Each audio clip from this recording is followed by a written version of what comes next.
Monsieur Grande-Bouche. Pendant mon enfance, ma famille était comme une goutte d'eau dans une vaste rivière, ne restant jamais au même endroit pour très longtemps. Nous avons vécu au Rhode Island quand j'avais 8 ans. Nous y sommes restés jusqu'à ce que j'aille au collège à Colorado Springs. La plupart de mes souvenirs sont enracinés au Rhode Island. Mais il y a des fragments dans le grenier de mon cerveau qui appartiennent aux différentes maisons dans lesquelles nous avons vécu quand j'étais plus jeune. La plupart de ces souvenirs ne sont pas clairs et sont inutiles. Moi poursuivant un autre garçon dans la cour d'une maison dans la Caroline du Nord. Moi essayant de construire un radeau qui flotterait sur le ruisseau derrière l'appartement que nous avions loué dans la Pennsylvanie, etc. Mais certains souvenirs restent clairs comme le verre, comme si c'était hier. Je me demande souvent si ce ne sont que des simples rêves produits par la maladie dont j'étais atteint ce printemps-là, mais au fond de mon cœur, je sais qu'ils sont réels. Nous vivions dans une maison juste en dehors de la bruyante métropole de New Vineyard, dans l'état du Maine, population 643. C'était une grande bâtisse, surtout pour une famille de 3. Il y a un certain nombre de pièces que je n'ai pas visitées durant les 5 mois où nous y avons résidé. Dans un certain sens, c'était du gaspillage d'espace, mais c'était la seule maison sur le marché qui était à moins d'1 heure du lieu de travail de mon père. Le jour après mon 5e anniversaire, que j'ai fêté seul avec mes parents, la fièvre s'est emparée de moi. Le médecin a dit que j'avais une mononucléose infectieuse, ce qui signifiait beaucoup de repos et encore de la fièvre pour au moins 3 semaines. Ce n'était pas vraiment le moment de me rester au lit. Nous procédions à l'emballage de nos affaires pour déménager en Pennsylvanie. La plupart de mes choses étaient déjà emballées dans des boîtes, laissant ma chambre vide. Ma mère m'apportait de la boisson gazeuse et des livres plusieurs fois par jour, et ces derniers servaient comme source principale de divertissement pour les prochaines semaines. L'ennui rôdait toujours dans le coin, attendant de montrer son affreux visage. Je ne me rappelle pas exactement quand j'ai rencontré Monsieur Grandebouche ni comment. Je pense que c'était environ une semaine après que j'ai été diagnostiqué. Mon premier souvenir de la petite créature et moi lui demandant si elle avait un nom. Il m'a dit de l'appeler Monsieur Grandebouche, parce que sa bouche était grande. En fait, tout sur lui était grand en comparaison de son corps, sa tête, ses yeux, ses oreilles courbées, mais sa bouche était sans doute la plus grande. Tu ressembles à un Furby, ai-je dit alors qu'il tournait les pages d'un de mes livres. Monsieur Grandebouche m'a renvoyé un grand regard perplexe. Furby? C'est quoi un Furby? A-t-il demandé. J'ai haussé les épaules. Tu sais, le jouet, le petit robot avec les grandes oreilles. Tu peux le caresser et le nourrir comme un vrai animal. Oh! Monsieur Grandebouche a continué de tourner les pages de mon livre. Tu n'en as pas besoin. Ce n'est pas la même chose qu'avoir un vrai ami. Je me souviens que Monsieur Grandebouche disparaissait chaque fois que ma mère me payait une visite. Je suis sous ton lit, m'a-t-il plus tard expliqué. Je ne veux pas que tes parents me voient, car j'ai peur qu'ils ne nous laisseront plus jouer. Nous n'avons pas fait grand-chose durant les premiers jours. Monsieur Grandebouche a juste regardé mes livres, fasciné par les histoires et les images qui s'y trouvaient. Le 3e ou 4e jour après notre rencontre, il m'a accueilli avec un grand sourire. J'ai un nouveau jeu auquel nous pouvons jouer, a-t-il dit. Nous devons attendre que ta mère soit venue, parce qu'elle ne peut pas nous voir jouer. C'est un jeu secret. Après que ma mère soit venue me donner des livres et du soda, comme d'habitude, Monsieur Grandebouche est sorti de sa cachette et m'a pris par la main. Nous devons aller dans la pièce au bout de ce corridor, a-t-il déclaré. J'ai refusé puisque mes parents m'ont interdit de sortir du lit sans leur permission, mais Monsieur Grandebouche a insisté jusqu'à ce que j'accepte. La pièce en question n'avait ni meuble ni papier peint, mais elle était sur une falaise, dont le précipice était plus haut que 2 étages dû à l'inclinaison. J'aime jouer à faire semblant ici, a expliqué Monsieur Grandebouche. Je prétends qu'il y a un trampoline sous cette fenêtre, un grand trampoline, et je saute. Si tu y penses assez fort, tu rebondiras comme une plume. Je veux que tu essaies. J'étais un garçon de 5 ans qui faisait de la fièvre, alors seul un flash sceptique a traversé mon esprit, alors que je regardais en bas en considérant la possibilité. C'est haut, ai-je dit. Mais c'est ce qui est amusant. Ça ne serait pas amusant si ça ne serait pas haut. Tu ferais bien de sauter sur un vrai trampoline pendant que tu y es. J'aimais bien l'idée, m'imaginant tomber dans le vide pour ensuite rebondir sur quelque chose d'invisible, par l'œil humain.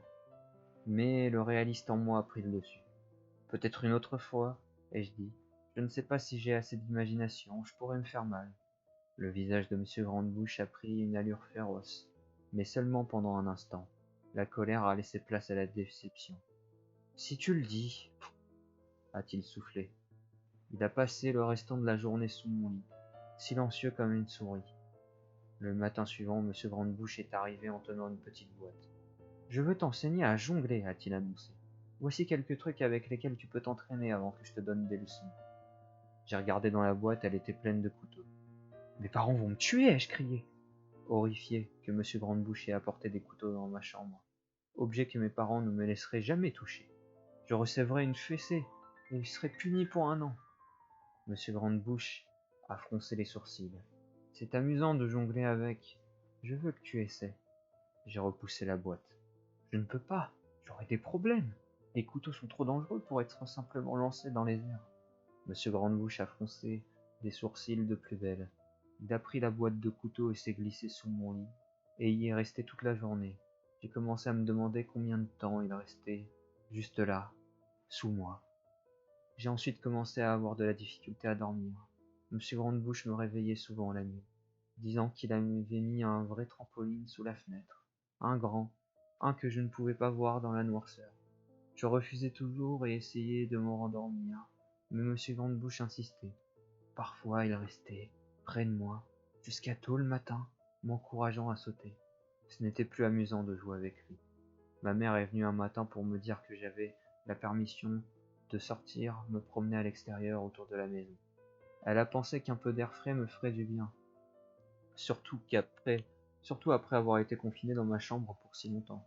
Tout excité, j'ai mis mes baskets et ai trotté sur le porche arrière, désirant sentir les rayons du soleil sur mon visage. Monsieur Grandebouche m'attendait. Il y a quelque chose que je veux que tu vois, a-t-il dit. J'ai dû le regarder bizarrement parce qu'il a ensuite dit « Il n'y a pas de danger, je te le promets ». Je l'ai suivi à l'entrée d'un sentier qui allait dans les bois derrière la maison. C'est un chemin important, a-t-il expliqué. J'ai eu beaucoup d'amis de ton âge. Quand ils étaient prêts, je les amenais à l'autre bout de ce sentier, à cet endroit spécial. Tu n'es pas encore prêt, mais un jour, j'espère pouvoir t'y emmener. Je revenais à la maison, tout en me demandant quel genre d'endroit était au bout de ce sentier. Les idées étaient en train de fuser dans ma tête. 2 semaines après notre rencontre, le dernier chargement de mes affaires avait été installé dans un camion de déménagement. Je serais dans la cabine de ce camion, assis à côté de mon père pour le long voyage jusqu'en Pennsylvanie. J'ai pensé à dire à M. Grandebouche que je m'en allais, lui dire au revoir, mais même à 5 ans, je me doutais que ses intentions n'étaient pas pour mon bien, même s'il disait le contraire. Pour cette raison, j'ai décidé de garder secrète la nouvelle de mon départ. Mon père et moi-même étions dans le camion à 4 heures du matin. Il espérait se rendre en Pennsylvanie vers l'heure du dîner, le lendemain avec l'aide d'une ration de café infinie et d'une caisse de boissons énergisantes. Il avait plus l'air d'un homme qui allait courir un marathon plutôt que quelqu'un qui allait rester assis pendant 2 jours sans bouger. Assez tôt pour toi, m'a-t-il demandé. J'ai hoché la tête et l'ai placé contre la vitre, espérant pouvoir dormir un peu avant que le soleil ne se lève. Les nuits avec M. Grandebouche avaient été bien courtes. J'ai senti la main de mon père sur mon épaule. C'est la dernière fois, fiston. Je le promets. Je sais que c'est difficile pour toi, malade comme tu as été. Lorsque papa aura eu sa promotion, nous pourrons nous relaxer et tu pourras te faire des amis. J'ai ouvert mes yeux alors que nous sortions du stationnement. J'ai vu la silhouette de M. Grandebouche dans la fenêtre de ma chambre. Il s'est tenu immobile jusqu'à ce que le camion soit dans la rue. Il m'a tristement envoyé la main, tenant un couteau à viande dans l'autre. Je l'ai ignoré. Des années plus tard, je suis retourné à New Vineyard. La terre sur laquelle notre maison se tenait était vide excepté la fondation de la maison, qui avait pris feu quelques années après que ma famille soit partie. Avec curiosité, j'ai suivi le sentier que m'avait montré M. Grandebouche. Une partie de moi-même s'attendait à ce qu'il saute de derrière un arbre pour me faire la peur de ma vie. Mais j'ai senti qu'il était parti, attaché à la maison qui n'existait plus. Le sentier menait au cimetière Memorial de New Vineyard. j'ai remarqué que plusieurs tombes appartenaient à des enfants.